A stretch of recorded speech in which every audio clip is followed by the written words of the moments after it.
అనిల్ రావిపూడి దర్శకత్వంలో భగవంత్ కేసరి అనే సినిమా చేసిన నందమూరి బాలకృష్ణ ప్రస్తుతం బాబీ దర్శకత్వంలో ఒక సినిమా చేస్తున్నాడు. ఇంకా పేరు ఫిక్స్ చేయని సినిమాని నందమూరి బాలకృష్ణ 109వ సినిమాగా సంబోధిస్తున్నారు. ఇక ఈ సినిమాకు సంబంధించిన అనేక ప్రచారాలు తెర మీదకు వస్తూ ఉండగా షూటింగ్ మాత్రం శరవేగంగా పూర్తి చేసే పనిలో ఉన్నారు సినిమా యూనిట్. ఇక తాజాగా బాలకృష్ణకు సంబంధించిన ఒక వార్త సోషల్ మీడియాలో వైరల్ అవుతుంది. అదేమిటంటే ప్రస్తుతం జరుగుతున్న షూటింగ్ షెడ్యూల్ పూర్తయిన వెంటనే నందమూరి బాలకృష్ణ 2 నెలల పాటు నటనకు బ్రేక్ తీసుకోబోతున్నారని తెలుస్తుంది. ఆంధ్రప్రదేశ్లో అసెంబ్లీ ఎన్నికలు సమీపిస్తున్నాయి. అసెంబ్లీ ఎన్నికలతో పాటు పార్లమెంట్ ఎన్నికలు కూడా జరగబోతున్నాయి. నందమూరి బాలకృష్ణ హిందూపురం నుంచి ఎమ్మెల్యేగా మళ్లీ పోటీ చేస్తున్న నేపథ్యంలో తన నియోజకవర్గ ప్రచారంతో పాటు తెలుగుదేశం పార్టీ ఆయన స్టార్ క్యాంపెయినర్ గా కూడా వ్యవహరించబోతున్నారు. ఈ నేపథ్యంలోనే 2 నెలల పాటు పూర్తిగా షూటింగ్ బ్రేకుల ప్రచారంలో దిగబోతున్నట్టు తెలుస్తుంది.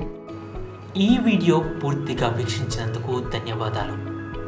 ఈ వీడియో మీకు నచ్చినట్టయితే లైక్ చేయడం మాత్రం మర్చిపోకండి. కామెంట్ చేసి మీ యొక్క వాల్యుబుల్ ఇన్ఫర్మేషన్ని మాకు తెలియజేయండి. షేర్ చేసి మీ ఫేస్బుక్, వాట్సాప్, ట్విట్టర్ కమ్యూనిటీకి మా వీడియోని పంచుకోండి. అంతేకాకుండా మా వీడియోని నోటిఫికేషన్ల రూపంలో పొందడానికి సబ్స్క్రైబ్ బటన్ని ప్రెస్ చేసి బెల్ బటన్ని నొక్కండి. Thank you for watching.